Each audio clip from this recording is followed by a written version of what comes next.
Some power hides behind uniforms, others behind silence. On a quiet Georgia road, two officers pulled over a lone black woman, expecting obedience. She looked ordinary, calm voice, no badge in sight. But Alana Brooks wasn't just another driver. They planted drugs in her trunk, laughed as they cuffed her, and dragged her into the station on false charges. To them, it was just another setup, but within hours, their smirks would vanish. Because Alana was the director of the DEA, and by arresting her, they didn't just make a mistake. They cracked open the system that had protected them for years. Before we go any further, comment where in the world you are watching from, and make sure to subscribe, because tomorrow's story is one you don't want to miss.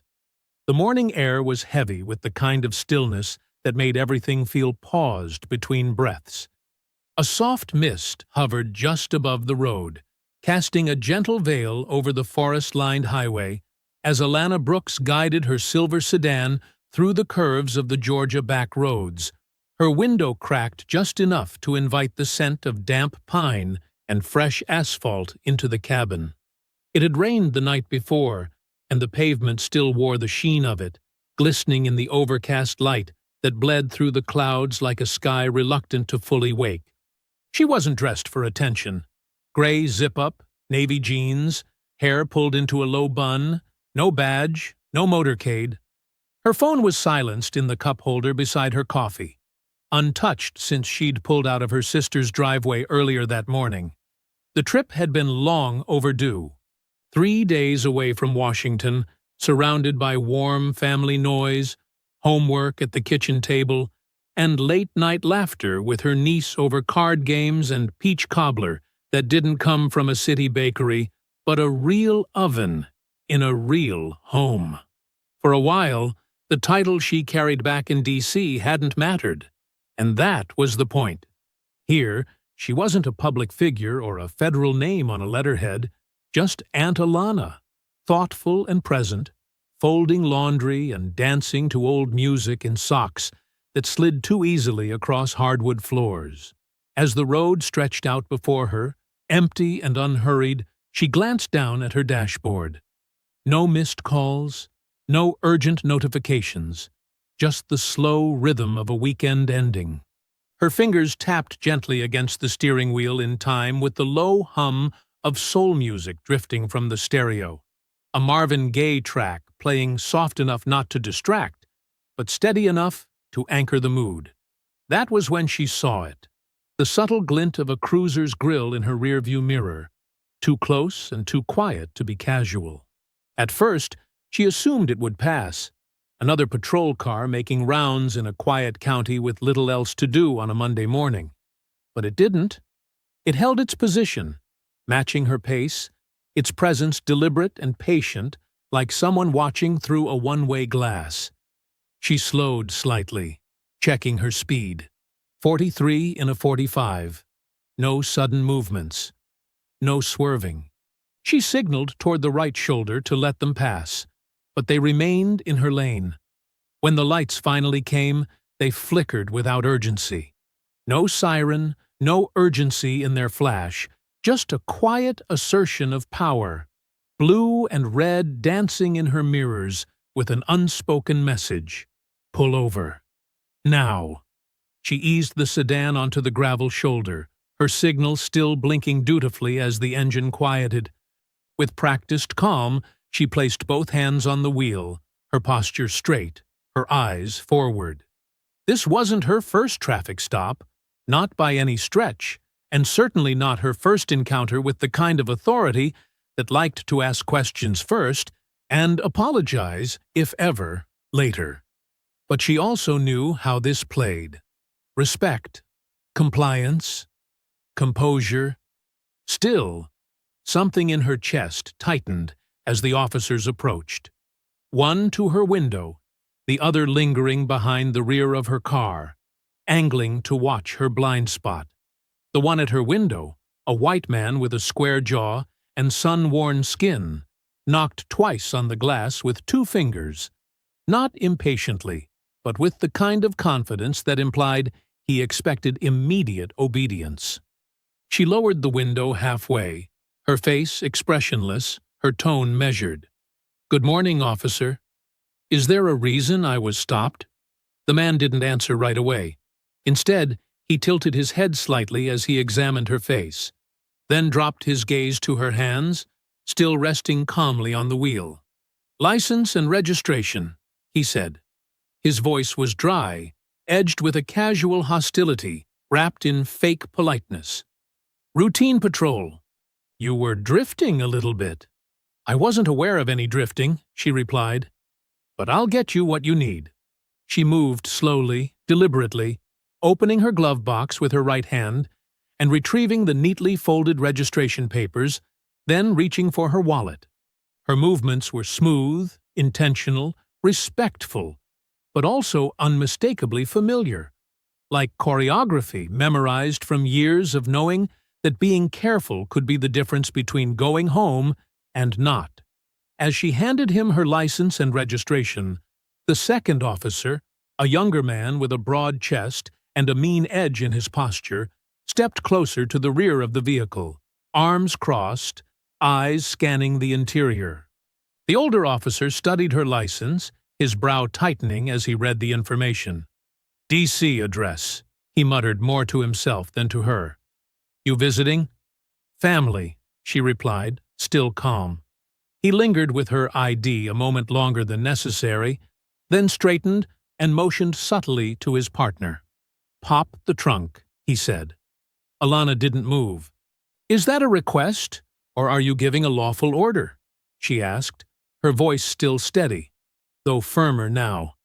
The second officer shifted again, one hand resting near the baton on his belt, the other inching just slightly closer to the holster on his hip. "You got something in there we need to be worried about?" he asked, his voice laced with mock suspicion. "I know what's in my trunk," she said, "and I'd like to understand the basis for searching it." "Ma'am, we don't need to argue," the first one said, still holding her ID. "You can either comply now, or we do it the hard way." A long moment passed. Alana pressed the button beneath the dash. The trunk released with a soft click, rising slowly. The younger officer walked back toward it, disappearing from her view. She remained still, staring straight ahead, as the older officer lingered by her window, expression unreadable. Silence stretched out around them. Then, the younger officer returned, holding a small, clear plastic bag pinched between two fingers. It was filled with a pale, powdery substance. "Well now," he said, lifting it where she could see. "Guess you forgot to pack this properly." Alana didn't blink. "That wasn't in my trunk. You sure about that?" "I'm sure." The older officer leaned closer, his breath stale and voice low. "Lady, you're not in D.C. anymore. You keep playing smart. We'll make this real uncomfortable." Alana turned her head slowly toward him, her eyes calm but sharp with intent, her voice unwavering. "I know my rights, and I'm invoking them now. I do not consent to this search, and I want legal representation. You've just presented an item that wasn't in my vehicle moments ago, and this is now a formal accusation." The older officer raised an eyebrow, the corner of his mouth twitching into something between amusement and condescension. "Now she wants a lawyer," he said, glancing back at his partner. "You hear that, Trent? Got ourselves a law professor." Trent let out a short, joyless laugh, the kind that didn't mask the tension already creeping into the situation. Or maybe she's just nervous. "Guilty folks talk a lot." "I'm not guilty," Alana replied, her voice level, her gaze unflinching as she looked between them. "And if either of you had confidence in this arrest, you wouldn't need to mock me to cover your misconduct. You know this is unlawful, and so do I." The older officer stepped forward, closing the distance between them as he leaned down just enough to make his presence feel heavy. "That tone of yours," he muttered, his jaw tightening as he looked her up and down. "You keep it up and we'll add obstruction to your file. You think you're somebody special, but out here, people learn real quick that a badge means you follow directions. Alana didn't move, didn't blink, didn't allow so much as a breath to betray the fire rising in her chest. She kept her hands steady, still resting on the steering wheel in plain view. Then follow the law and call for a supervisor. Any further interaction without one is a direct violation of your department's own policy.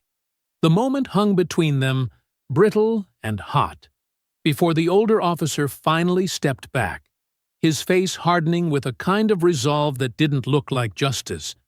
It looked like resentment. "Step out of the car," he said again, this time lower, tighter, the pretense of courtesy gone. "No," she answered, her voice still composed, but firmer now. "Not without a supervisor on scene.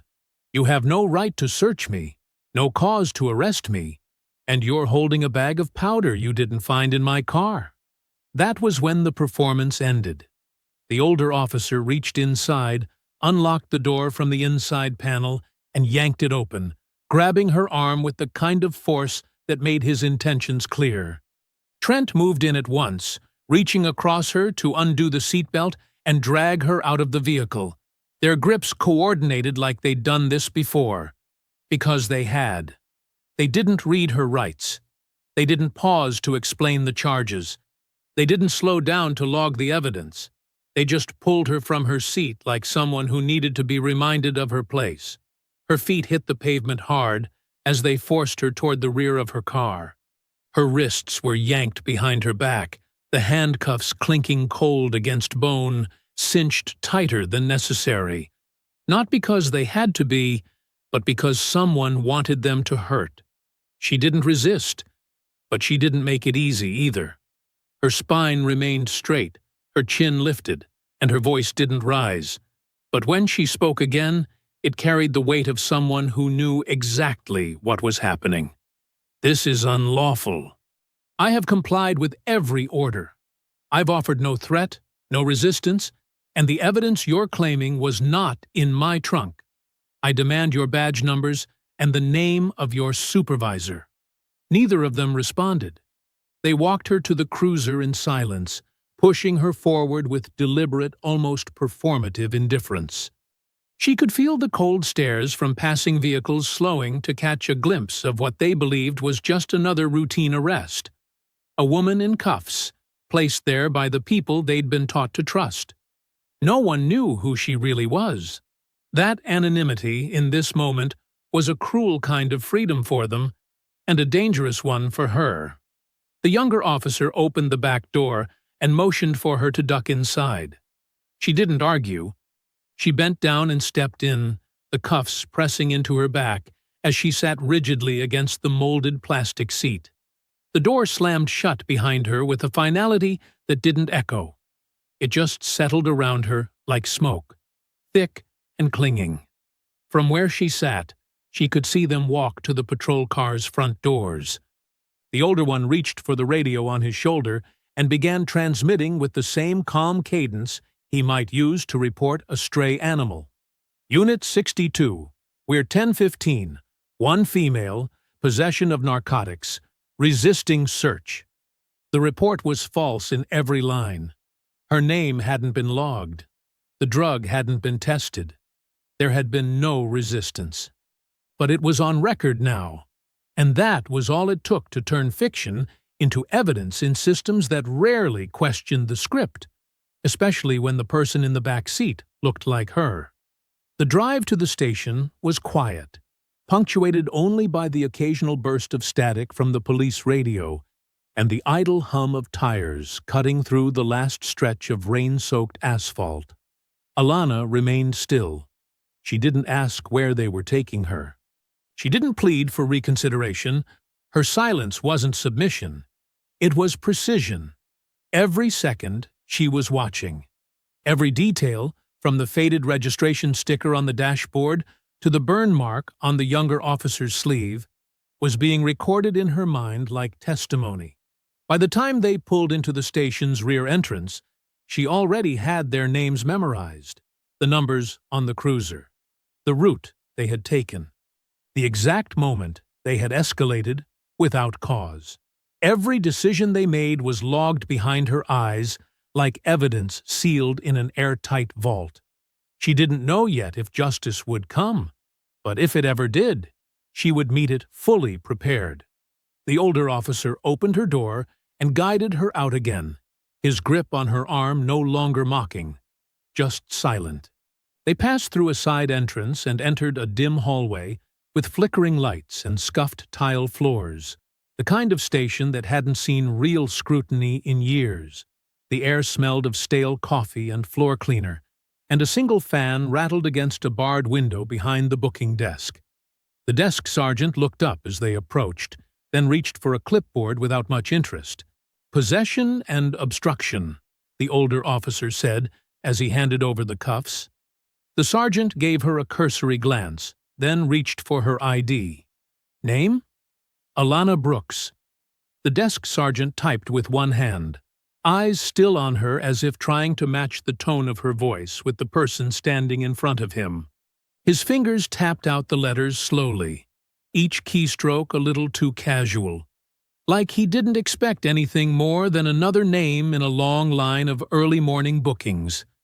He glanced at the screen, his face neutral. Then he blinked. His posture shifted just slightly, but Alana caught it. The subtle narrowing of his eyes, the almost imperceptible tilt of his head, the way his jaw paused in mid-clench, as though a word had gotten stuck behind his teeth. He typed again, this time faster. Another line. Another search. He leaned in, as if his proximity to the monitor might clarify what he was reading. The screen in front of him flickered, then loaded something with a different border, a different clearance level, and for a second, his face drained of its passive disinterest. Hold on," he muttered. Not to her, not to the officers, but to himself. He stepped back, just slightly, and looked at her again. Really looked this time. His eyes scanned her face, her clothes, the quiet control in her posture, the way she hadn't once asked for leniency, hadn't begged or barked or cried out when they shoved her through the door. She wasn't acting like a cornered citizen. She was observing, recording, waiting. "You said Brooks?" he asked, his voice lower now, tone losing its casual authority. "Yes," she replied simply. He looked back at the monitor. His hand hovered over the keyboard, then moved toward the phone beside the terminal. "What's the issue?" the older officer asked, the irritation creeping back into his voice now that silence was stretching too long. But the sergeant didn't answer. He picked up the phone and dialed an internal line, murmuring something into the receiver too low to hear. His eyes remained locked on the screen. Alana, still in cuffs, stood in complete stillness. She didn't shift, didn't speak. She simply watched the weight shift from confusion to dread as the man on the phone glanced back at her, now pale and tight-jawed. He hung up, turned to the older officer, and gestured toward the hallway without explanation. "Both of you step into the conference room. Now." The officers exchanged a glance. The younger one, Trent, had just entered behind them, clearly expecting a smooth handoff and maybe even a pat on the back. Instead, the urgency in the sergeant's voice seemed to knock him off balance. "What's going on?" Trent asked. "Do it," the sergeant said again, this time sharper. They hesitated, but finally moved down the hall. Alana tracked the way they walked, tense, eyes darting back toward her as if the room had suddenly shifted its center of gravity. The door closed behind them. The sergeant walked back to the desk and reached for her cuffs, unlocking them with quick, shaking hands. "Ma'am, I'm going to need your phone." Alana handed it over, without hesitation. "We're logging it as personal property," he said. "It'll be returned." "I'd like to make a call." He nodded but said nothing. His fingers moved again on the keyboard, logging the confiscation, entering her name again into the federal database. Then the system pinged. A sharp alert flashed red across the screen with an automated audio cue, a chime not usually triggered in local processing systems. On the screen, her photo now appeared, Not the DMV headshot, not a scanned license image, but an official federal portrait. The banner beneath it read, Brooks, Alana, Director, Drug Enforcement Administration, Classified Access Level 5, Immediate Federal Contact Required. The sergeant's mouth parted slightly. He looked up at her again, 1,000 quiet thoughts crashing together behind his eyes. "Ma'am," he said slowly, we didn't know. I need to get someone on the line right now." "You'll do more than that," she said, her voice low but razor-sharp. "Secure the premises. Freeze internal access. I want surveillance logs sealed and untouched, every access card locked down, and your chain of custody desk secured. This building is now under federal hold. I'm initiating an internal investigation under DEA authority, and I'll need a secure line within 60 seconds. "Yes, Director," the sergeant said, the word catching awkwardly in his throat as he reached for the phone again. Alana didn't wait for permission. She walked to the nearest secure terminal, the one she knew would be connected to federal systems through encrypted channels, and began entering her override codes from memory. The room behind her had gone silent. Moments later, Agent Derek Salgado's voice came through the line. "Director Brooks?" "Yes, I've been detained under false pretenses by 2 officers in the Pine Bluff County Precinct. I'm initiating immediate lockdown and requesting an emergency team for physical security, data extraction, and chain of evidence review." There was a pause. "Are you safe?" "I'm uninjured. The officers have disappeared." "They're no longer in the building." "Say again?" "They ran the moment my identity was confirmed. They were already gone before the system pinged. This was not an accident. The drugs they planted were packaged in evidence-grade seals. I believe they pulled them from a federal seizure. I need everything locked down, now." "Understood. Extraction team inbound. 40 minutes. Hold position."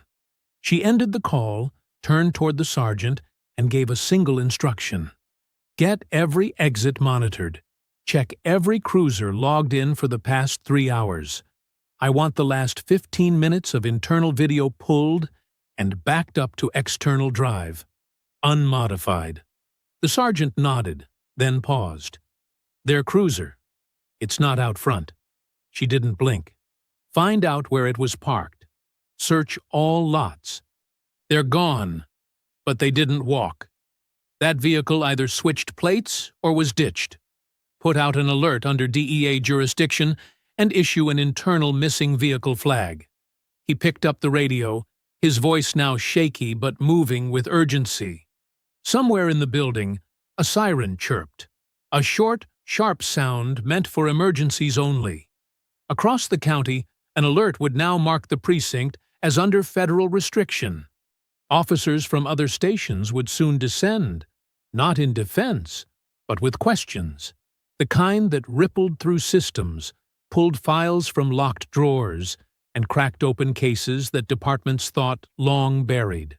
Alana stood at the edge of the desk, her hands no longer cuffed, her name no longer dismissed, her authority no longer in doubt. They had no idea who she was when they stopped her, but they knew now. And whoever helped those men vanish, whoever signed off on those drugs, whoever had been running the playbook behind closed doors, would learn the same lesson the hard way. She wasn't just here to clear her name. She was here to tear theirs apart. The evidence room was colder than expected, both in temperature and atmosphere. The storage technician, a tired man in his 60s with half-moon glasses and a faded polo bearing the precinct's insignia, stood awkwardly near the steel rack where the cocaine sample had just been logged and sealed. His hands trembled slightly as he passed the clipboard to Agent Derek Salgado, who had arrived with the first wave of the federal team 23 minutes after Alana's call. The signature on the chain of custody form was still drying in ink, and it told a story that didn't match the arrest report. Salgado's face remained still as he read the entry. Then he passed it to Alana. The tag number on the bag didn't correspond to anything in the local precinct's booking system. There had been no report filed, no inventory code assigned by their evidence clerk. Instead, it bore a federal trace code, one linked to Operation Lancer, a DEA-led multi-agency sting that had seized over 400 kilos of cartel-grade product 2 months ago in Miami. That shipment had been airlifted to a secure DEA lockup in Virginia and had remained under strict surveillance, or so they thought. Alana studied the form. The code was real. The drug test packet stapled to the plastic pouch was authentic. But the fact that it had ended up in the trunk of her car, on a back road in Georgia, in the hands of 2 county officers with no clearance or authorization, meant one thing. Someone had breached federal inventory and slipped it back onto the street. Not as contraband, as bait. Her expression didn't change as she looked up from the clipboard. Her voice didn't rise, but when she spoke, the room quieted around her. This was never in their custody. It never should have left our facility. Someone bypassed 2 levels of internal clearance and replaced the logging codes to hide the extraction. Whoever moved this didn't do it alone. Salgado nodded. They had access. They had time. And they knew it wouldn't be questioned, because they didn't expect anyone important to be pulled over with it. She handed the clipboard back to the technician. This whole facility is now part of a federal crime scene. Secure every room, lock every evidence cabinet, and I want a manifest of everything logged in the past 30 days.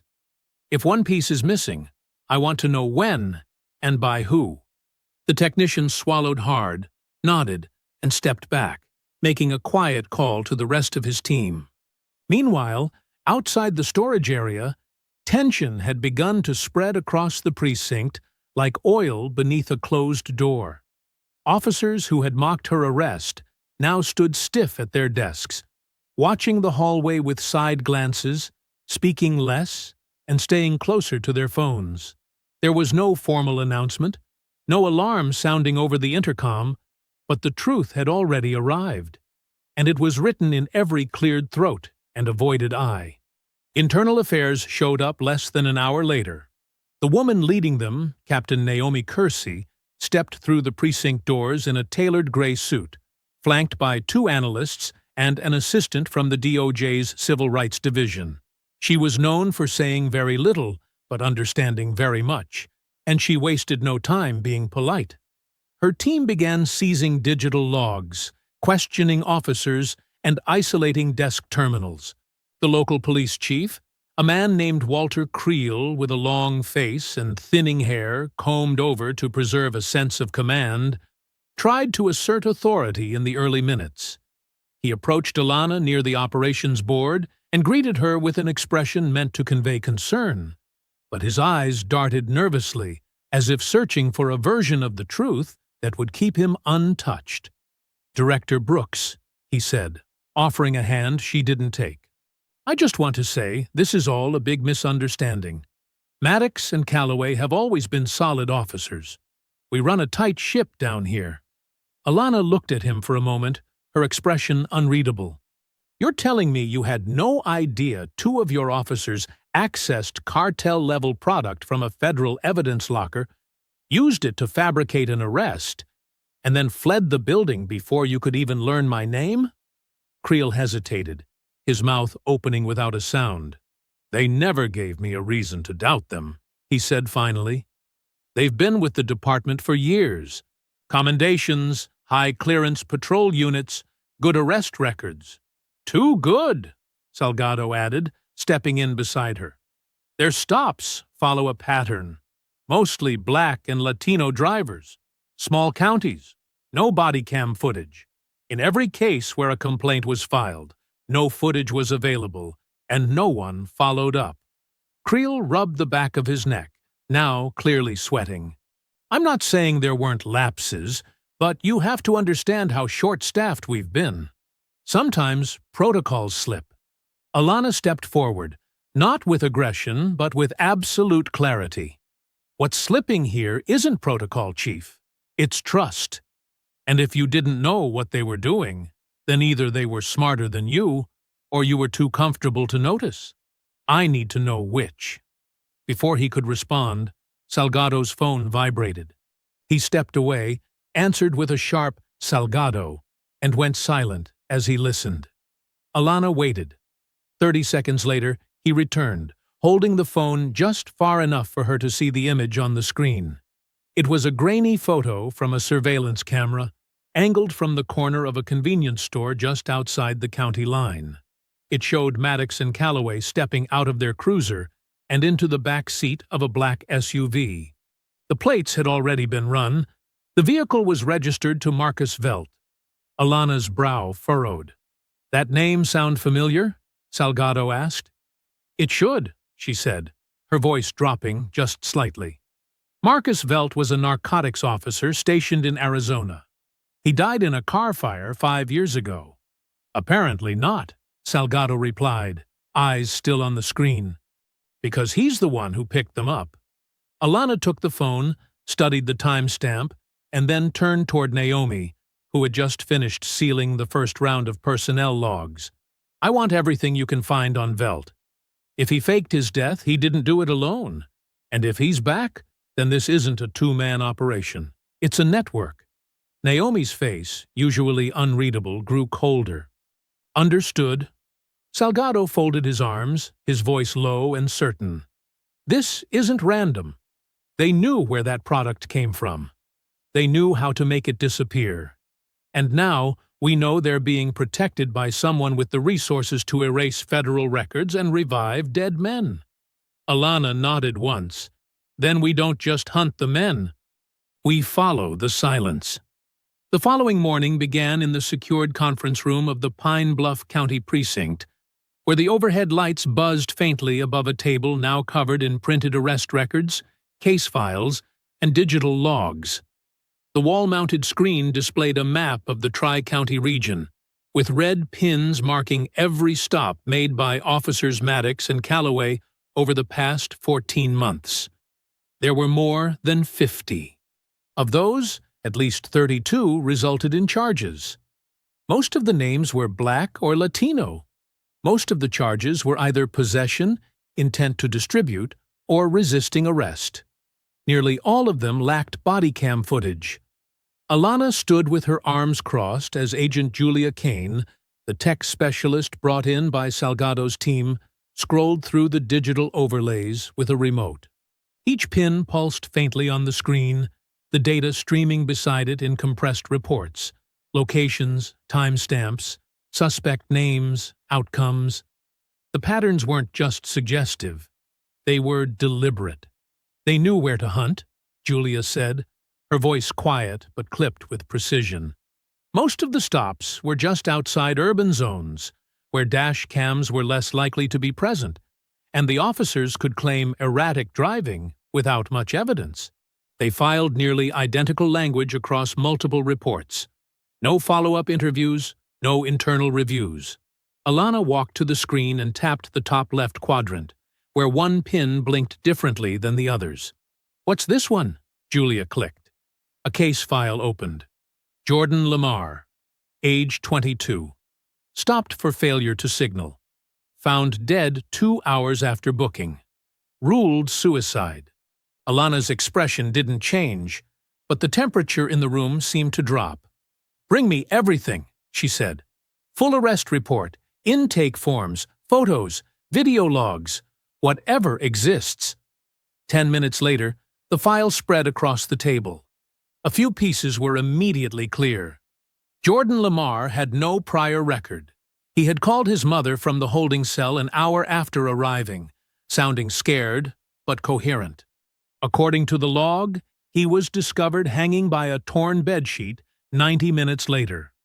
The report claimed he had shown signs of depression, that he had been combative during arrest, and that he was uncooperative and unstable.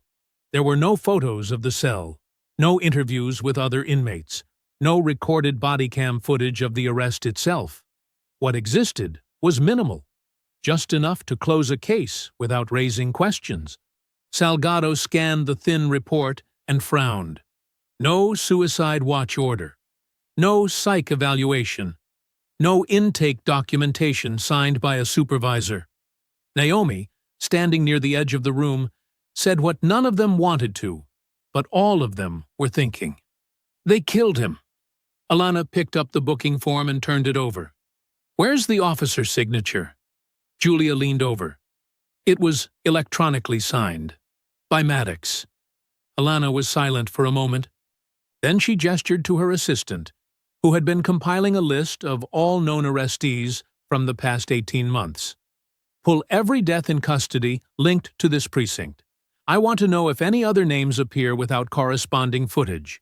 Cross-reference with phone logs. Check for calls made from holding cells to families that were never documented. Julia hesitated, then added, "There's something else." She walked to her laptop, brought up a folder marked Lamar Bystander Video, and turned the screen so Alana could see. The video was shaky, captured from a distance by someone in a parked car across the street from where the arrest occurred. It had been uploaded to a local community Facebook page, but never submitted as evidence. The police had never referenced it. No one had followed up, but the footage was clear. It showed Jordan Lamar being pulled from his vehicle. Maddox was clearly visible, his hand gripping Jordan by the collar, shouting words the mic couldn't catch. But the posture said enough. Jordan didn't fight. His hands were up. But the shove into the side of the cruiser was forceful enough to make a bystander flinch. Calloway appeared a moment later, opened the rear door, and helped push Jordan inside with a knee pressed against his thigh. There was no urgency, no concern, just rhythm, like they'd done it 100 times. Alana's hand hovered over the screen as she replayed it. How was this missed? Julia shook her head. It wasn't missed. It was buried. The account that posted it was flagged for unrelated content and deleted 3 weeks after the video went live. No one archived it officially. If it wasn't for a community rights group scraping it during an annual sweep, we'd have lost it for good. Naomi leaned forward. The medical examiner's report said Jordan had ligature marks, but no injuries consistent with restraint. That's already a contradiction. They didn't expect anyone to compare notes, Salgado said. They knew how to write it just clean enough to slide past oversight. Alana stood slowly, pressing her hands against the table as her eyes swept across the files, maps, names, and silent patterns staring back at her. This isn't misconduct. This is structured abuse of power. They didn't just target people. They hunted them. This was designed. Julia opened another file. There's a cluster of cases, same signatures, same language, where evidence was collected but never submitted. We cross-checked the arrest reports with the official inventory. Some of the drugs were logged. Others weren't. One case mentions a kilo of unmarked powder found during a routine stop, but there's no trace of that kilo anywhere in the property room. Alana glanced at Salgado, who was already moving toward the door. If that product disappeared, it was either resold or used in another plant. We need to know where that kilo ended up. That means every piece of inventory logged by Maddox or Calloway in the last year needs to be double verified. Right now. Salgado nodded without a word. Alana turned to Naomi. We reopen Jordan Lamar's case, file a motion with DOJ oversight and the Federal Civil Rights Division, exhume the body if necessary, and issue subpoenas to the officers who signed off on the original suicide claim. Naomi didn't flinch. I'll file the orders myself. They moved with urgency, but not panic. What they were building now wasn't a case, it was a structure, a frame that could hold the weight of something much larger. It wasn't just about Maddox or Calloway anymore. It was about a system that had protected them, erased for them, signed for them, and stayed quiet while lives were destroyed and evidence was passed hand to hand like currency. Alana closed the last file on the table and straightened. From now on, we treat every one of their arrests as a federal investigation. She paused, her voice low but certain. This wasn't about rogue cops. This was an operation. 2 days after the Lamar case was reopened, the call came through on a secure DOJ line routed directly to Naomi Kersey's encrypted inbox. The message was unsigned. The metadata scrambled through 3 proxy servers, but the tone of the short audio clip left no doubt that the speaker was on edge. They've been in 5 departments in 10 years. Every time they transfer, a major seizure gets compromised. Either it disappears, gets mislogged, or ends up on the street again. If you're serious about taking this apart, check Pine Ridge, Jefferson Parish, Marlow County, and Lorton Heights. Same pattern, same cleanup crews, same missing product. I'm not giving you my name. If they find out I talked, I'm next. The clip cut off mid-breath. No further details offered. Naomi replayed the message twice, her fingers already flying across the keyboard as she opened secure DOJ access to the National Precinct transfer logs. Within 30 minutes, she had verified the movement history of both Maddox and Calloway. The whistleblower was right. The 2 men had moved through 5 different jurisdictions since 2013. In every case, their arrival had been within 3 months of a major cartel-linked seizure.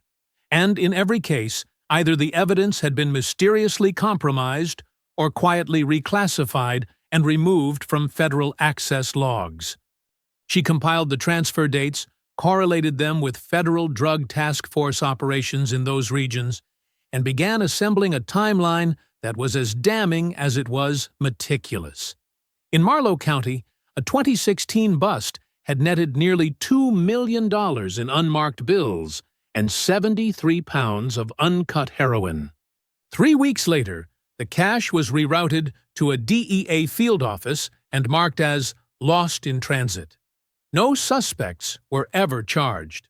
Calloway's name was buried in the arresting officer's list, misspelled and abbreviated. In Pine Ridge, the 2019 seizure of cartel-linked fentanyl was reduced from its original log of 6 bricks to just 2 by the time it reached evidence lockup. No formal review was ever conducted. Maddox had been stationed there for less than a month, assigned to the Narcotics Task Force on a temporary federal fusion team, whose roster had since been scrubbed from official records. Naomi forwarded the full report to Alana's direct line, along with a note. It wasn't just a pattern, it was a playbook. By the time the sun set over the outer edges of the county, Alana stood in front of the digital caseboard, now dominating the conference room wall. Each department listed by year, each officer's assignment marked by time-stamped transfers and redacted references to ghost task forces. The connections were no longer abstract. They were logistical, intentional, and far from isolated. Agent Julia Kane, the cyber intelligence analyst, joined her at the display. "I ran the property room audits you requested," she said, voice low and tight with urgency. "And you were right to suspect manipulation. Dozens of seizure records were edited post-logging. Many of them used the same digital fingerprint, a backdoor access key logged under a Level 3 DEA override code." Alana turned to her. "Those codes are issued through encrypted channels to senior agents only." "Who had access?" "That's the problem," Julia replied. "The ID that accessed the system was assigned to a DEA staffer who died 6 years ago. His profile was retired after his passing. But someone revived the credentials last year through an administrative reset protocol." Alana narrowed her eyes. "And no one flagged that?" "No," Julia said, stepping to her tablet and expanding the system diagram.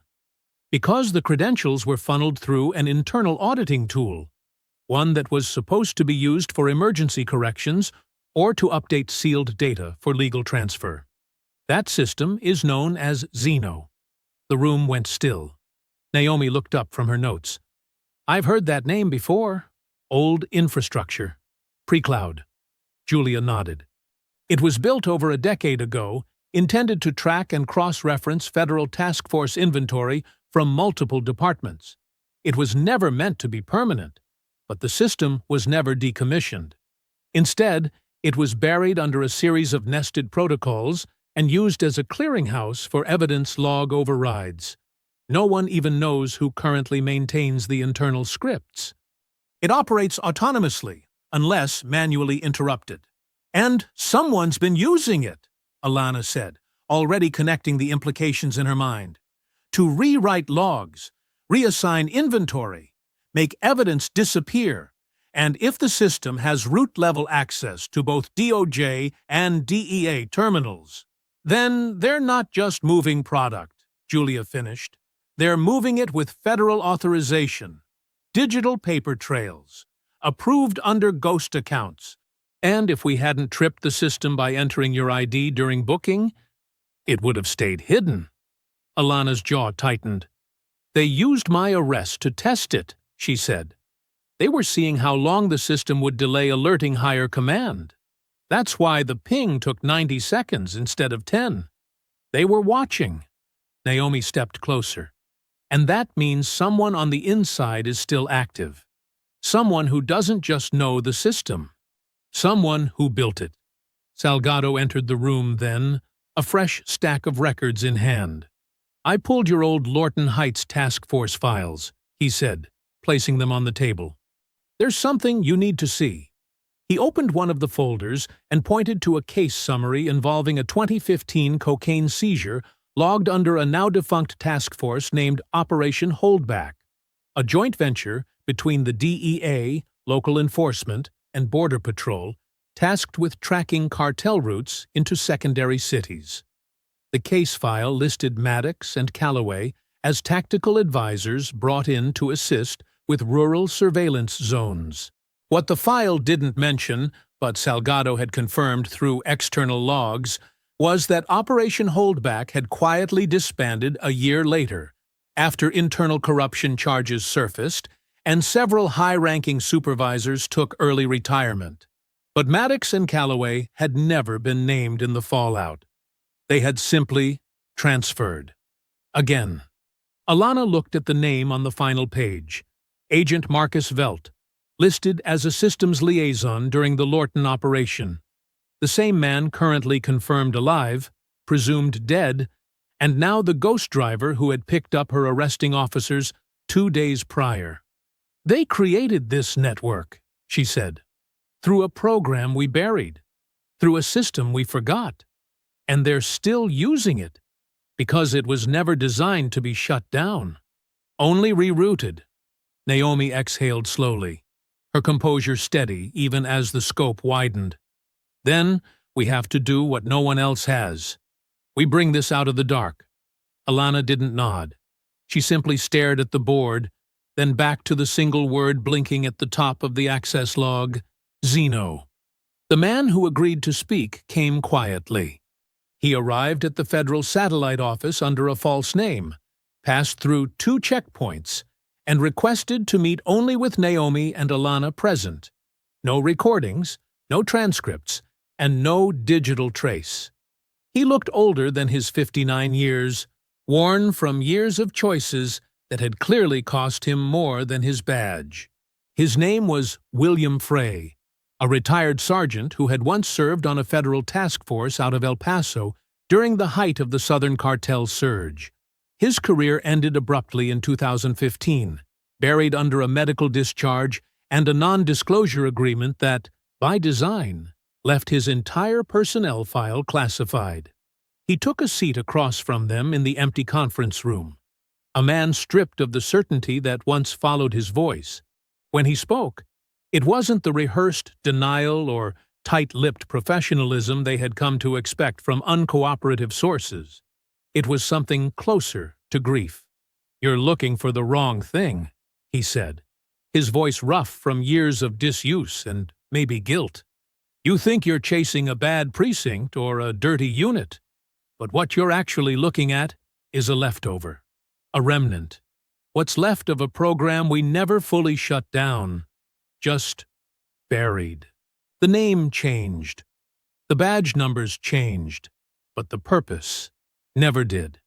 Naomi folded her arms as she leaned slightly forward. "What program?" He looked between them, then placed a single folder on the table. Inside were field reports, stripped of insignias, most of them yellowed from time and bearing handwritten notes in the margins. Operation Spire, he said, later rebranded as Holdback. It started as a joint task force, funded through a black budget. DEA, Customs, local fusion teams. We weren't the ones making the arrests. We were the ones cleaning them up. When raids got messy, when evidence didn't line up, when seizures were too big for the paperwork to survive scrutiny, we stepped in and corrected the narrative. Sometimes that meant rerouting product to false inventories. Sometimes it meant redirecting suspects to private transport. And sometimes it meant the footage went missing. Alana didn't blink. You were evidence control. Frey gave a small, humorless laugh. We were reputation control. We existed to preserve the appearance of success. When a raid failed or exposed an internal leak, we doctored it. We made sure the chain stayed clean, even if we had to burn every link along the way. Naomi leaned forward slightly. How did that evolve into product being sold back onto the street? Frey's smile disappeared. Some of us started getting offers, not direct, never obvious. But if a crate of heroin went missing, and nobody asked, then someone down the line was benefiting. Eventually, that line got blurred. What started as covering up mistakes turned into covering up theft, and then theft became the point. Alana kept her eyes on him, calm but sharp.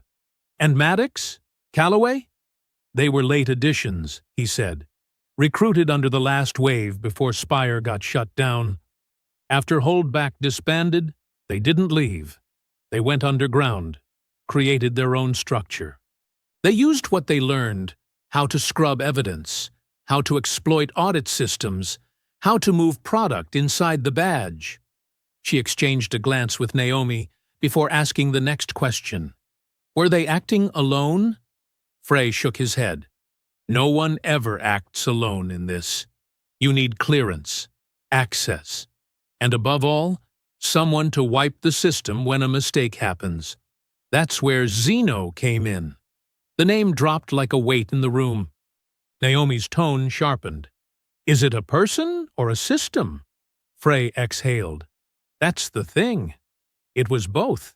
Originally, Zeno was an internal task signature, a clearance layer embedded into the back end of our evidence chain, used when product had to be held back for intelligence operations. But over time, someone turned that signature into a ghost identity. They wrote scripts that could override logs, rewrite timestamps, and issue orders under the alias. No one questioned it, because it looked like federal clearance. Zeno became a myth, something we whispered about, joked about. If something disappeared, we'd say, Zeno took it. At first, it was sarcasm, but later, it was real. Alana leaned forward. So someone used a placeholder system meant for classified intelligence and turned it into a mask for laundering product. Exactly, he said. And they got good at it. Too good. I think at some point, even the cartels realized it was safer to let those units handle distribution. Less blood, less noise, and the shipments moved faster. Who controlled it? Naomi asked. Frey looked down for a long moment. No one, he said eventually. Or everyone. That's the problem. It was never a single person. Once the system was open, it became a door. And anyone with the right key could step through. Alana stood slowly, pacing once before turning back to the table. You're giving us access to these files. I'm giving you a chance to stop what we should have ended a long time ago, Frey said. But you need to understand something. This isn't just a ghost network. It's a machine, and it runs on silence. Everyone who's gotten too close has either vanished or been labeled unstable. The last agent who filed a formal complaint against a fake Zeno signature ended up institutionalized within 2 months. There was no appeal, no hearing, just gone. Naomi said nothing, but Alana could see the storm building behind her eyes. Frey stood and reached for his coat. "I'll disappear after this. And I don't want protection. I've lived too long with the weight of it already. But if you want to stop them, you can't just arrest the men. You have to kill the system." He left the room quietly, closing the door behind him. For a long moment, no one spoke. Then Naomi turned to Alana. "You believe him?"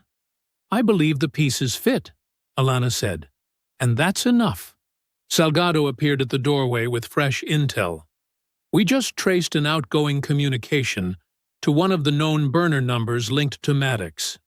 It pinged out of Louisiana, bounced through a border network, and landed in Mexico. But there's chatter he's back. Word is they're trying to set up a new route." She turned toward the others, her tone even but resolute. "Then we find them before the next drop. No more chasing shadows, no more reacting after they move. We get ahead of it. We treat every piece of mislogged evidence and every ghosted shipment as an active threat. We start hunting them with their own playbook."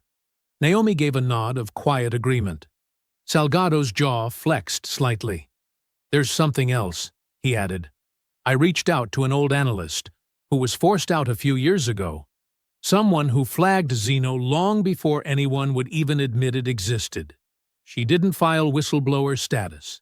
Said she didn't trust the process. She's been quiet since. But she's agreed to meet. With you. Off record. She won't talk to anyone else." Alana studied him for a moment, then gave a subtle nod. "Set it up. I want the meeting within the hour. Quiet location. No surveillance." "She chose the spot herself," Salgado said. "You're going to want to hear what she has to say." The cafe was barely marked. Nothing more than a faded awning and a doorbell with no sign, no hours, and no promise that anyone would open it. Inside, it smelled faintly of roasted beans and dusted cinnamon, and the single overhead fan spun slowly, as though even the air was trying not to draw attention to itself. Alana sat alone in the back booth, facing the door, her posture relaxed, but her senses sharpened beneath the stillness. Her coat lay beside her, folded but accessible. Her eyes tracked every movement in the room without appearing to. She didn't carry a gun. She didn't need one. Not here. The woman who entered wore a gray wool jacket and a black backpack slung over one shoulder. She didn't hesitate, didn't scan the room. She walked straight to Alana's table and sat down without ceremony. She pulled out a USB drive from her pocket and placed it between them, pressing it gently against the table with one fingertip. "Corinne Dax," she said, voice low, eyes unwavering. "Former systems analyst, DEA Cyber Division. Terminated 3 years ago. Official reason, improper handling of classified data. Real reason? I flagged something that scared people with corner offices." Alana nodded once. "Zeno." Corinne gave a tired smile. "You figured out the name. That's more than most. But you haven't figured out what it actually is. I've heard it called a ghost ID, a script layer, a digital myth used to clean up dirty records." Corinne shook her head. "It's more than that. Zeno is not a person or a file. It's an ecosystem, a backdoor surveillance lattice that was originally created for cross-agency integration after 9/11. It was designed to quietly intercept, duplicate, and archive data across DEA, Customs, and a few select intelligence branches. It had full clearance because it wasn't supposed to act, only observe." Alana didn't interrupt. She listened. Corinne continued, her tone tightening. "But somewhere along the way, someone embedded execution commands. They created access tunnels that could override logs, reassign identities, and even retroactively inject inventory movements. If a kilo was seized in Texas, Zeno could erase the entry and reassign it to an unrelated bust in Phoenix, and no one would be the wiser. It didn't change reality. It changed the paperwork. And in law enforcement, paperwork is reality. Alana leaned forward. Why wasn't this flagged sooner? I flagged it, Corinne said flatly. That's why I got fired. She reached into her bag and pulled out a slim black folder, unmarked, laminated, and sealed with a string. She opened it slowly and turned it toward Alana. Inside were 3 printed pages. One of them bore a familiar signature. Alana's own. I don't expect you to remember every document you signed during onboarding, Corinne said, her voice softer now. Most new directors don't. But tucked inside the electronic approval batch was a system renewal directive, a digital persistence order, greenlighting several legacy systems for quiet reactivation. Zeno was one of them. Alana stared at the signature. Her own initials, her own authorization. The date matched her first official week in office. Corinne didn't gloat. She didn't look angry. She just looked tired. They've been using your clearance for nearly a year. Every fake arrest they've hidden, every seizure they've rerouted, every witness who's gone missing, they've done it behind your name. Alana felt no rush of shame, no anger, only clarity. They baited me, she said quietly. They planted the drugs, waited to see if the system would trigger an alert. They were testing how long it would take for the back door to catch. When it didn't, they knew Zeno was still alive. And when it finally pinged, Corinne added, they knew they had to disappear. Because someone was watching again. Alana closed the folder carefully, her fingers resting against the edge of the page bearing her signature. I'm not here to protect a title, she said. I'm here to shut this down. Corinne gave her a long look. Then you'll need to burn the root. Not just the branches. This thing isn't hidden anymore. It's institutional, which means it's protected. Alana stood, sliding the folder and USB into her bag. Then let's make it unprotected. She left the cafe with a calm expression, but the weight of what she now carried pressed down with a new kind of gravity. There was no longer any room for doubt. Zeno wasn't a flaw in the system. It was an organ, pulsing beneath everything they thought was secure, shielded by bureaucracy and immune to daylight. And now, it was moving, reacting. That night, after a long debrief with Salgado and Naomi, Alana returned to her vehicle parked in the underground garage below the federal building. Her clearance card opened the gate without delay, and the lot was nearly empty. Just the echo of her heels and the hum of overhead lights buzzing faintly against concrete. She moved with practiced ease toward her sedan, key in hand, her eyes sweeping the area. It was subtle, so subtle that most wouldn't have noticed. But her instincts were sharper than most. A faint shift in the alignment of her wipers, a slight lift in the hood that hadn't been there that morning. She froze a few steps away, then slowly circled the vehicle, scanning the undercarriage reflection in the polished floor beneath. That's when she saw it. An unfamiliar cord snaking from beneath the wheel well, almost invisible, tucked deep behind the inner panel. She stepped back immediately. Security swept the vehicle within 10 minutes. The device they recovered wasn't explosive, but it was invasive. A tampered GPS relay hardwired into her ignition module.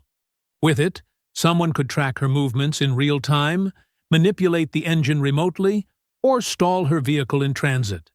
The tech team labeled it surveillance-enhanced sabotage, the kind that didn't just gather information, but waited for the right moment to strike.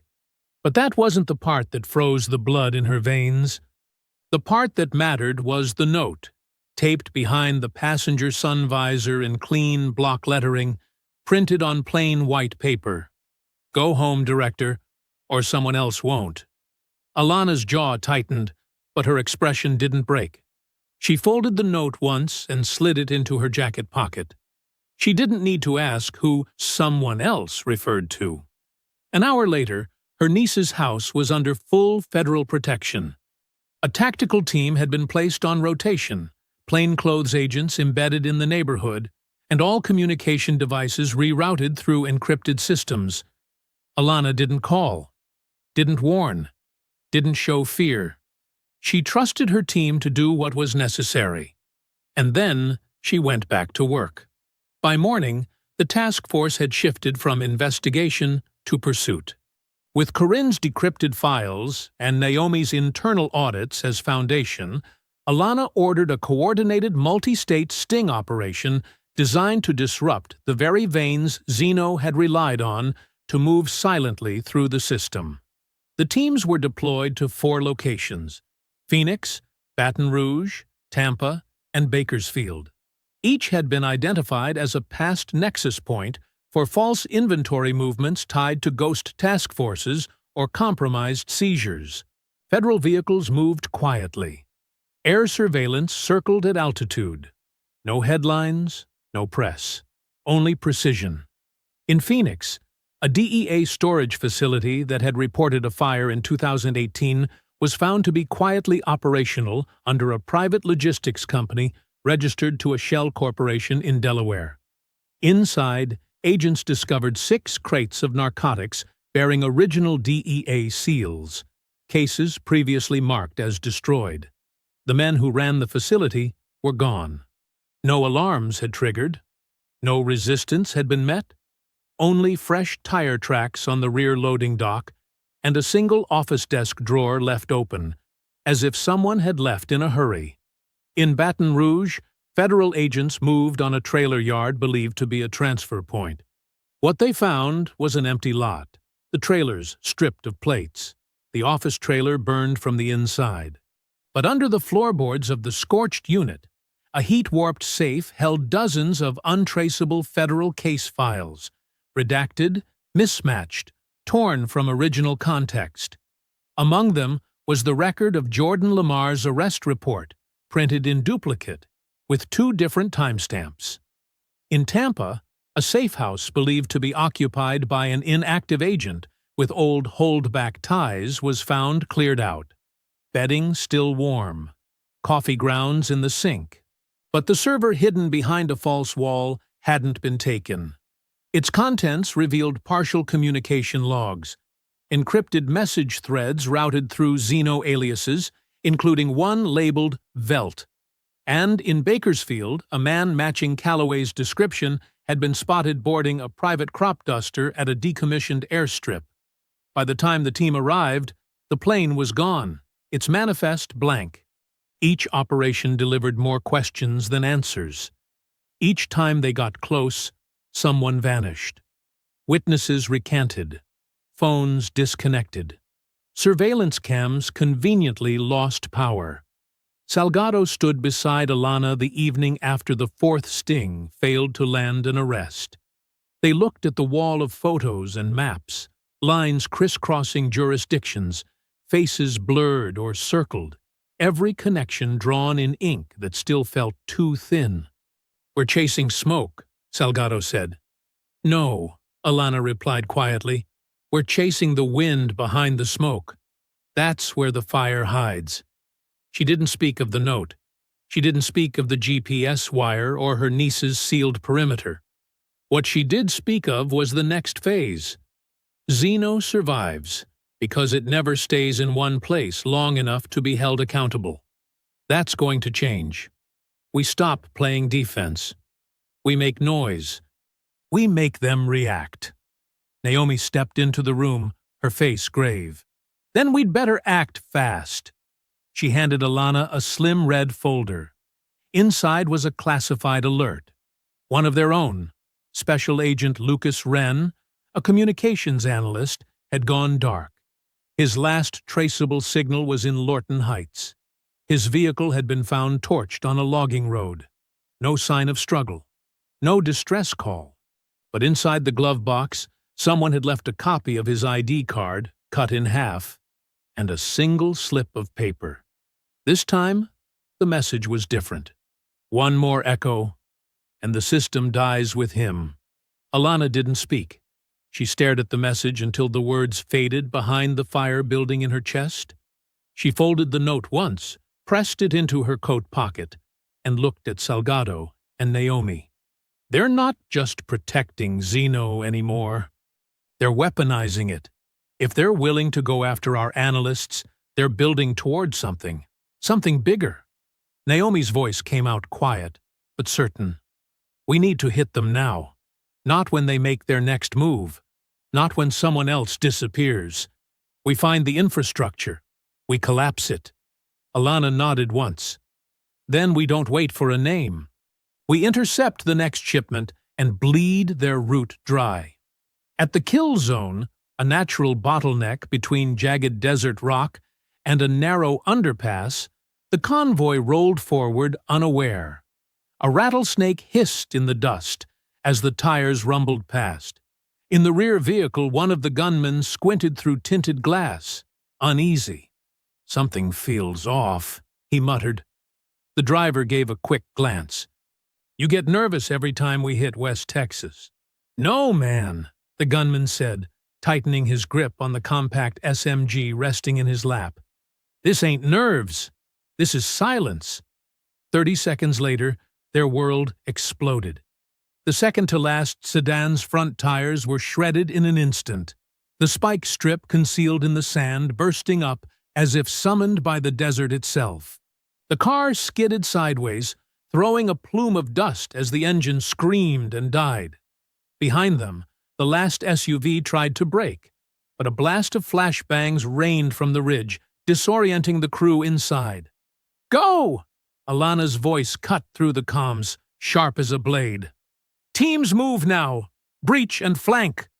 From both sides of the ridge, federal agents in tactical black surged down like thunder, ropes snapping, boots slamming into dirt. Muzzle flashes cut across the scene as gunmen from the lead truck leapt out and opened fire. Rounds tore through the haze, striking nothing as the agents kept moving in tight formation, using the shadows and staggered cover to close the distance. Alana didn't wait behind the line. She moved with the breach team, fast and low, her rifle up, her breaths short and even. The first gunman came around the side of the cargo truck, weapon raised, eyes wide. Alana dropped him with a single controlled burst to the vest. As he staggered backward, she was already on him, slamming her elbow into his throat, wrenching the weapon from his grip, and driving a knee into his sternum. He hit the ground hard. He wouldn't be getting up. "Two moving right," Naomi shouted over comms. "On it," Salgado replied. The rear SUV's door burst open, and two more men spilled out, one swinging a sawed-off, the other holding a short baton. The one with the baton lunged toward Alana. She sidestepped, grabbed his arm mid-swing, twisted, and used his momentum to drive him into the edge of the cargo truck with a sickening thud. He slumped, breath gone. The second man brought up the shotgun. Alana ducked, dropped to one knee, and drove her shoulder into his legs. He went down, firing wide, and before he could recover, she slammed the butt of her rifle into the side of his head, snapping it backward into the dirt. Salgado took position near the third truck, barking into comms. "Left side clear! Moving to intercept drivers! Watch for runners!" On cue, one of the drivers bolted from the cab. A pistol clutched in his shaking hands. Alana chased him down in the open. Not firing. Not yet. She caught him near the drop in the sand and tackled him hard, sending both of them rolling. Dust filled her throat. His fist clipped her cheek. She tasted blood. He tried to scramble up, wheezing, throwing wild punches. Alana blocked one, then two, then drove her palm straight into his nose with a sickening crack. He screamed, hands flying to his face. She kneed him in the stomach and pinned him down with her forearm. "You're done," she growled, spitting grit from her mouth as she zip-tied his wrists behind his back. Suddenly, calm crackle. "Director," Naomi's voice cut in, sharp and urgent. "We've got visual confirmation. Maddox and Calloway. East Ridge, behind the wrecked SUV. They're moving fast, flanking toward the dry gulch." Alana's eyes narrowed. "They're trying to disappear again." She grabbed her rifle, rose to her feet, and took off at full sprint across the uneven sand. Salgado followed 2 steps behind, flanking left, both weaving between boulders as gunfire cracked behind them. Cover fire from the last active gunman near the second cargo truck. "They're trying to draw us off," Salgado shouted. Alana didn't break stride. Let them try. The gulch dipped sharply behind the wrecked SUV, a dry cut in the earth where floodwater used to run. Maddox and Calloway moved like wolves, fast and practiced, sidearms drawn. They reached the ridge and turned, surprised to see Alana charging straight at them. "You should have stayed behind your desk," Maddox snarled, raising his pistol. Before he could pull the trigger, Alana fired. His arm jerked as the bullet grazed his shoulder. Clean shot, just enough to knock the weapon loose. Calloway roared and lunged. Alana met him head-on, tackling him into the wall of the gulch with bone-jarring force. His fist came down hard, slamming into her ribs. She grunted, twisted, and rammed her elbow into his throat. He choked, but kept swinging, catching her jaw with a savage uppercut that rocked her back. Salgado engaged Maddox, charging low, driving him into the sand with a violent thud. The 2 men rolled, fists flying. Maddox was strong, feral, but Salgado was trained and furious. He slammed his knee into Maddox's thigh, elbowed his temple, and forced him onto his back, jamming his forearm against the man's throat. "Try planting something now, you sick coward." Maddox spat blood in his face. "You're too late." Alana, locked in a brutal exchange with Calloway, ducked another wild hook and drove her boot into his shin. As he faltered, she surged forward and delivered a headbutt that cracked across his nose. He screamed, blood pouring. She seized the moment and flipped him over, twisting his arm behind his back and slamming his face into the dirt with a heavy exhale. "I should have put you down the first time," Calloway growled, gasping. Alana tightened the restraint. "You're going to rot instead." Salgado cuffed Maddox with zip ties, dragging him upright. "You just lost your shadow. You're exposed, and we've got everything." Maddox laughed, even with blood in his teeth. "You don't even know what you're standing on." "We will," Alana said, rising to her feet, gun still steady, breathing hard. "We'll turn over every stone, every precinct, every name, and we'll make sure your network burns." Calloway thrashed in his restraints. "You think this ends with us? You have no idea how deep this goes." "You're not the story anymore," Alana said. "You're evidence." She motioned to the agents descending the gulch. "Get them both in transport. Secure isolation. No contact. No noise. I want them in black sight holding within the hour." As the agents moved in, dragging the broken men toward the convoy, Salgado turned to her. "That was close," he said. "Too close," Alana muttered. Her knuckles throbbed, her ribs burned, but her eyes stayed sharp. "They didn't expect us to come at them head-on. They always ran. This time they stood their ground." Salgado frowned. "Which means they knew something we didn't." Alana nodded slowly. "We intercepted the play, but I don't think it was the final move." Her comms unit buzzed. Naomi's voice returned. "Director, we've decrypted the manifest in the lead truck. There's a secondary meeting point listed, different from Lisbon, domestic, Houston, marked for 48 hours from now, and it's got Velt's signature on it." Alana's breath caught. "He's still in country." Naomi hesitated. "Or he wanted us to think he left. And now, he wants us to come." Alana looked across the desert, at the blinking lights of their victory. She didn't smile, because she knew. This wasn't the end. It was the invitation. The digital forensics lab inside the secured federal annex ran on red lighting and silent urgency. The air was cold, the hum of server racks steady and low. The USB retrieved from the mobile command crate had taken hours to bypass, Its encryption wasn't standard cartel, nor even rogue government. It was custom, built by someone who understood the deep spine of DEA architecture, someone who knew where to bury information so deep the agency itself wouldn't know it existed. Corinne stood at the console, eyes locked on the data feed crawling across the monitors. Her face was pale, drained not from shock but recognition. Naomi stood beside her, cross-referencing each file as it unlocked, while Salgado and Alana watched in silence. The files weren't just logs or chat threads. They were dossiers, detailed reports spanning more than a decade, each folder labeled by badge number and last known department.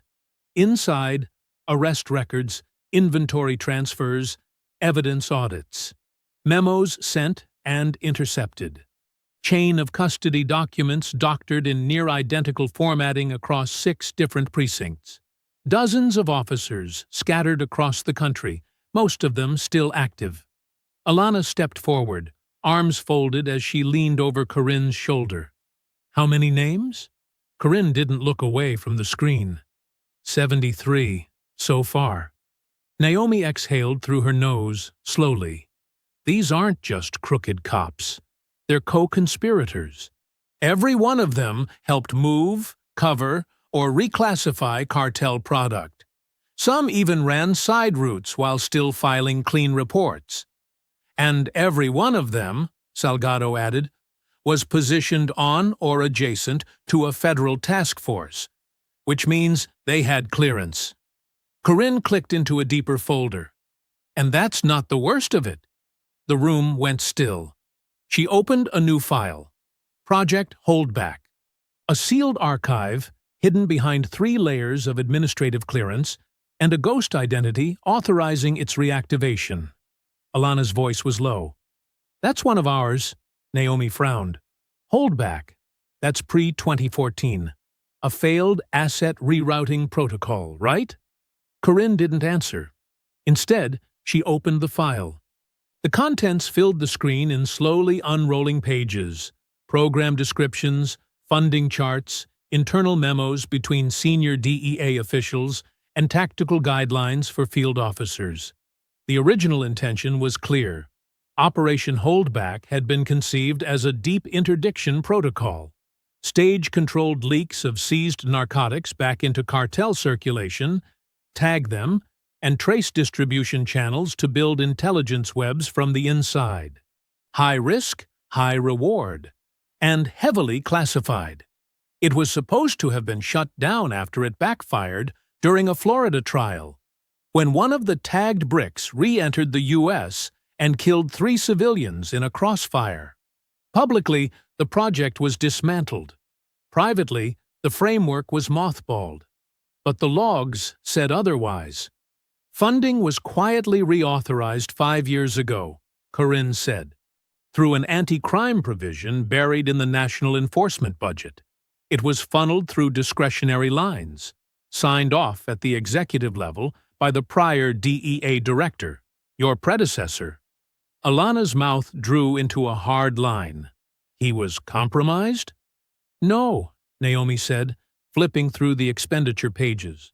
He thought he was reviving the original version. Controlled product, controlled leaks. He had no idea it had already been hijacked.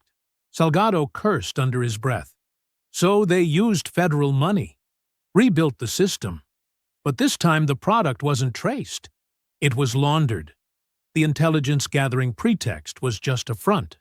They turned the program inside out, Corinne said. Instead of hunting the cartel, they became the cartel's most useful tool. And they covered every move under the same clearance the DEA uses to protect counter-terror cases. No one questioned it because no one wanted to dig into classified corridors. Alana looked at the blinking name at the top of the screen. Marcus Velt, listed as the original system's architect. Then again, 2 years later, as a reassigned systems auditor, logged under the alias Michael Veras, a name never officially filed, but present in every operation where Xeno had been used to erase or reroute data. He's not just part of the network, Alana said. He built the engine. Naomi's voice was tight. And now he's waiting in Houston. You realize what that means? Alana nodded. He wants to be caught. Salgado raised an eyebrow. Why? Alana stared at the screen, at the wreckage of their system laid out in lines of digital confession. Because he doesn't think we'll do it. Because he thinks we'll hesitate. Because to bring him in, we'll have to expose all of this. To the world. And we'll have to admit that the house wasn't just dirty. It was on fire, and no one noticed. Corinne looked at her then. What if he's right? Alana didn't blink. Then we burn it down ourselves, and build it right. She turned to Naomi and Salgado. Assemble the strike team. Quiet. Full tactical prep. I want boots on the ground within 8 hours and blackout protocols in place. No leaks. We find that meeting point. We intercept. No more signals. No more ghosts. We bring Velt in alive. Naomi gave a short nod. And if he fights? Alana's voice was ice. Then we finish what he started. 3 weeks after the compound raid in Houston, Alana Brooks stood beneath the vaulted rotunda of the Capitol, her right hand raised before a wall of cameras, surrounded by silence. Not the kind born from hesitation, but reverence. Every seat in the Congressional Oversight Chamber was filled. Behind her, the Justice Department's seal loomed, flanked by flags. Before her sat 13 members of Congress, bipartisan in name, but united in shock. The transcripts had circulated, the files had been decrypted, and the truth had finally surfaced. She lowered her hand, took her seat at the center of the witness table, and adjusted the microphone. My name is Alana Brooks, and I serve as Director of the Drug Enforcement Administration, she began, her voice steady, controlled. I come before this committee not just as a federal officer, but as the woman falsely arrested by 2 of our own. That arrest exposed more than misconduct. It exposed a network, one rooted not in ideology, but in quiet opportunism. This was not a rogue faction. This was the natural evolution of a failed policy that we let rot under red tape and silence. She opened the folder before her, thick with names, programs, and budgets misused. She spoke for nearly 2 hours, detailing Operation Holdback's original intent, the hijacking of its infrastructure, and how federal resources were turned into currency for traffickers hiding inside their uniforms. She outlined how Velt, the ghost inside the system, had revived Zeno from the inside and used it to bypass oversight for years. But when she reached the end, she set aside the folder. This wasn't just a structural failure, it was a moral one. Because for every file, there's a name. For every redacted line, there was a victim. And for every silence, we now have the responsibility to speak. The chamber was still when she finished. Then came the first round of applause. Then the second. It wasn't political. It was human. Mass arrests followed within the week. Federal marshals, internal affairs, and DOJ auditors swept through precincts across 6 states, executing sealed indictments that had been drafted the moment the files were authenticated. Some officers fled. Others surrendered without a word. In Baton Rouge, a local commander was found attempting to torch a locker room file cabinet before backup arrived. In Phoenix, 2 supervisors were arrested during roll call. The sweep moved without announcement or fanfare. Just precision. The DEA, backed by congressional emergency authorization, seized control of 6 precincts previously flagged for internal corruption. Commanders were replaced. Databases frozen.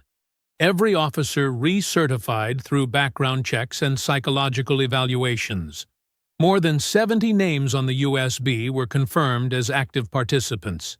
34 were indicted on federal conspiracy charges.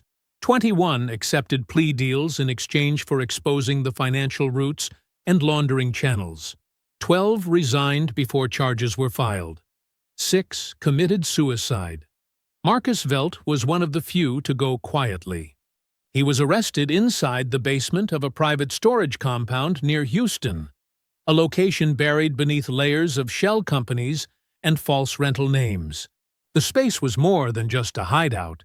It was a digital command nest, surrounded by humming server towers, military-grade communications equipment arranged with obsessive precision, and 3 meticulously kept passports laid out on the desk before him, each bearing a different name and nationality. American, Panamanian, Serbian, all authentic, all used. He didn't reach for the compact firearm taped beneath the desk, didn't twitch toward the biometric deadbolt on the wall behind him, and didn't even flinch as the tactical team advanced through the narrow corridor with weapons drawn and orders clear. He simply remained seated, watching the arrival like it was a scheduled appointment, not the end of a criminal empire. His face was still, almost calm, the expression of a man who had planned for this moment and considered it inevitable.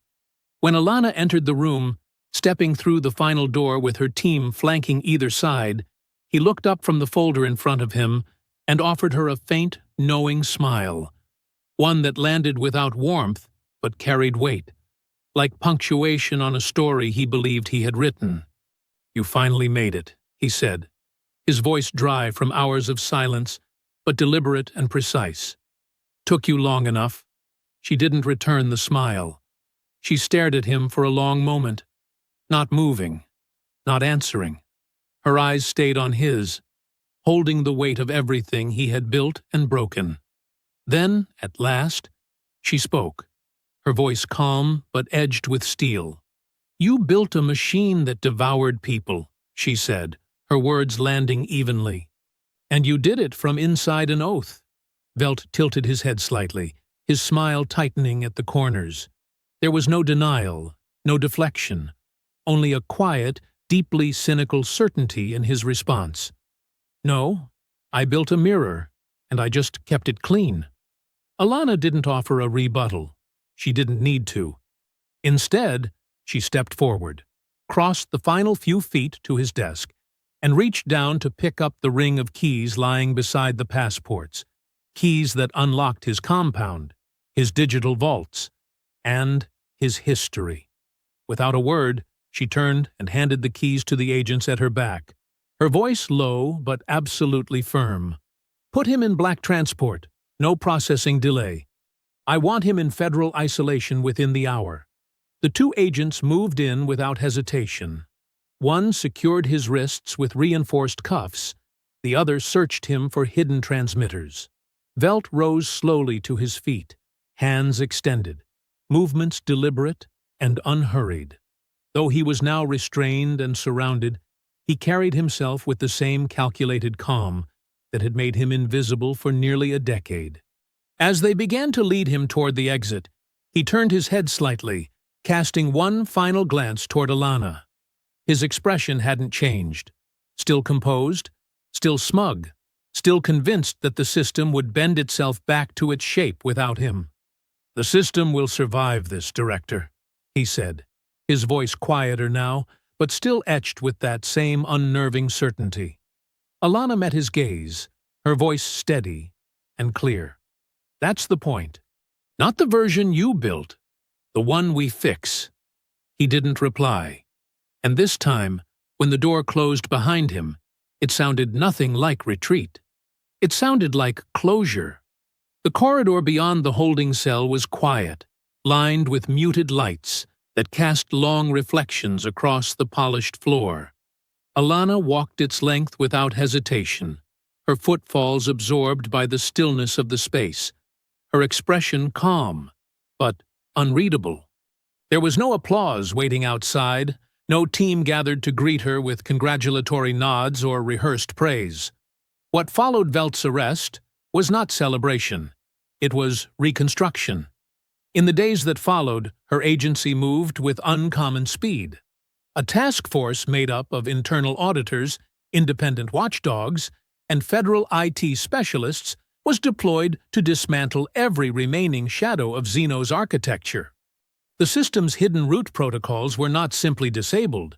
They were extracted, decrypted, documented, and incinerated under direct oversight. What was once buried under anonymity and old clearance codes now became the foundation of transparency reform. But Alana knew that removing the cancer wasn't enough. Something had to grow in its place. LEMARS was born not from policy, but necessity. A monitoring system with no central override, no manual entry loophole, and no access point controlled by a single badge or title. Designed collaboratively by whistleblowers, compliance experts, and forensic analysts, it was built to make sure no arrest, no evidence entry, no transfer, no disappearance would go unrecorded or unchallenged again. It was a system that demanded accountability at every layer.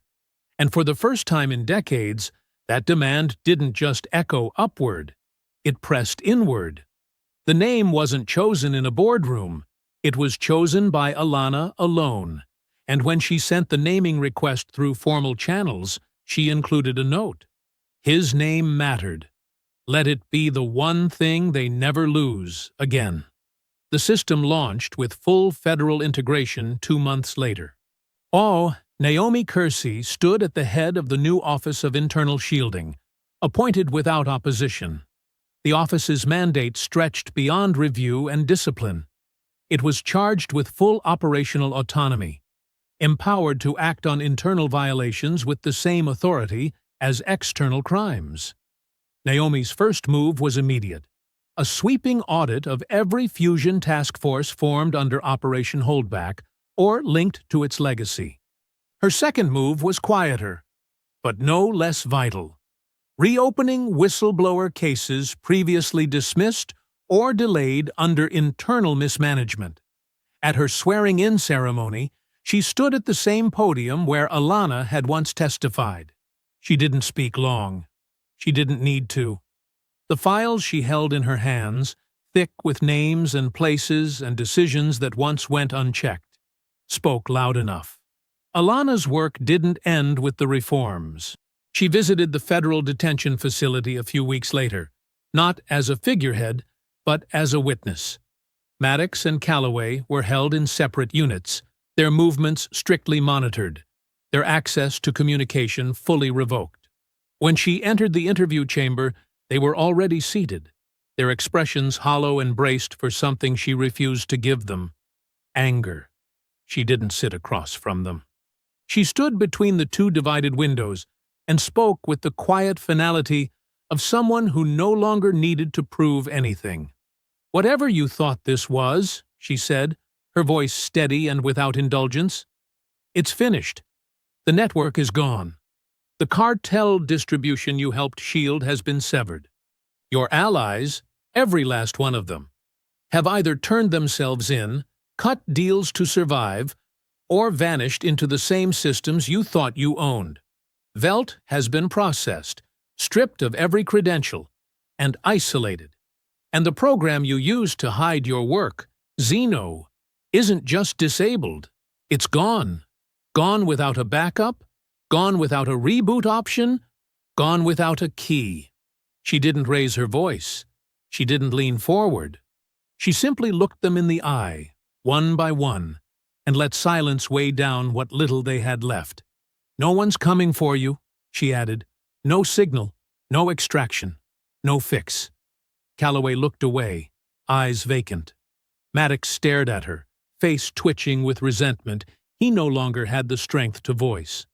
Whatever power they once carried, the quiet, corrosive kind that moved unnoticed, had dissolved in the face of what they never believed would come. She left them there, seated behind the reinforced glass, with no response to give and no lie to cling to. When she walked out of the detention wing, a quiet buzz rose at the security gate. A camera crew stationed nearby caught her exit. They didn't call her name, didn't shout questions. They simply recorded her in motion. A woman walking out of a place where truth had been silenced for years, carrying nothing but herself and the certainty that it would be silenced no more. The footage ran that night on every major network, not as a breaking story, but as a final chapter. Months later, sunlight poured into the atrium of the newly reformed DEA training facility, casting soft, warm light across the polished floor where rows of recruits stood at attention. The quiet strength of the space wasn't in its architecture, though the renovations had modernized every corner. It was in what the building now represented. This was no longer a place where outdated systems were preserved under tradition. It was a space reclaimed, repurposed, and rebuilt on the lessons earned at great cost. The atmosphere was focused and solemn, not heavy with ceremony, but with the kind of clarity that only comes when justice is no longer a promise, but a practice. At the front of the hall, standing beneath the revised federal seal that now bore the words accountability, oversight, integrity, Alana Brooks stepped up to the podium with calm purpose. She faced the room, not just the rows of future agents, but the reality of what it meant to wear a badge in the world they now lived in. She didn't speak from notes. She didn't need a prepared statement. Everything that needed to be said lived in the truth that had finally been brought to light, and in the quiet knowledge that this time the system would remember what it had once tried to forget. "I'm not here to welcome you," she began, her voice composed and unwavering, shaped by the experience of having confronted the very walls that once shielded the truth. "I'm here to remind you that this agency doesn't exist to grant power. It exists to carry responsibility. The moment you put on this uniform, you are not above the law. You are beneath its full weight." She let her gaze move slowly across the room, not to intimidate, but to make sure they understood that silence would no longer protect the wrong people. The years of impunity had ended. The reforms weren't just policies. They were active, living systems that followed every action and demanded accountability from every corner. "We've rebuilt this place," she continued, her tone steady and grounded, "not just to look new, but to be new. The days of unchecked authority, buried audits, and whispered immunity are gone. What we do now, we do under a light that doesn't blink. If you're here for the right reasons, that light will protect you. If you're not, it will expose you." There was no applause. There was no need for it. The weight of what had been fought for was present in the room, carried not just in her words, but in the silence that followed them, respectful, honest, and unshaken. Behind her, a screen came to life with images that spoke louder than speeches ever could. The first frame showed her niece, seated in a classroom, smiling easily as she leaned over her desk to share something with a friend. Her world, once threatened by the reach of a system built on silence, now moved with the confidence of one restored by truth. The next images showed precincts that had once been tainted, now reorganized, repopulated by officers working under new leadership, each case logged, each action reviewed, each uniform earned. Then came the quiet footage of those who had once stood above scrutiny, now led away in cuffs, their roles reversed, no longer shielded by titles or history. In the final frame, Naomi Kersey stood before a newly installed LEMARS terminal, her hand hovering over the activation key as the system came online across the country. The screen didn't show celebration. It showed function, clean, constant, and incorruptible. Alana left the stage without ceremony, walking through the corridors that no longer echoed with institutional unease, but instead carried the presence of real, structured change. She passed agents, analysts, and clerks who nodded with the calm recognition of what she had done. Not out of reverence, but respect. She moved with quiet assurance through the building and stepped into her office, where the view outside had not changed, but the world beyond it had. The desk was cleared, not out of emptiness, but readiness. She didn't fill the walls with awards or photographs. She kept the space practical, clean, focused. The work wasn't something you framed. It was something you continued. A quiet knock at the open door preceded a junior staffer entering, placing a sealed file on her desk before offering a respectful nod and stepping away. There was no tension in the gesture, no urgency in the delivery. The file was a finalized audit report confirming that the last department under investigation had passed with full compliance. The reforms had not just been installed, they were working. She opened the folder, read the first few lines, and then slowly closed it, setting it down with quiet satisfaction. There were no anomalies, no red flags, no disappearances, just a closed case. Just proof that the system was no longer protecting predators or erasing mistakes, but correcting course with the consistency and visibility it had always owed to the public. Outside, the city moved forward under a clear sky, the sounds of daily life steady and uninterrupted. For the first time in years, Alana allowed herself to breathe without waiting for what might come next. There was no other battle waiting in the shadows. There was no unseen adversary circling for another strike. The machine that had once consumed from within had been dismantled, and in its place stood something worth trusting. She looked out the window, not for answers, not for direction, but simply to acknowledge what it meant to arrive at the end of something that once seemed impossible to stop. Justice had not come with a moment of triumph. It had come with persistence, with risk, with truth that refused to stay quiet. And now, finally, it was done. Not paused, not pending, finished. I hope you enjoyed that story. Please share it with your friends and subscribe so that you do not miss out on the next one. In the meantime, I have handpicked 2 stories for you that I think you will enjoy. Have a great day.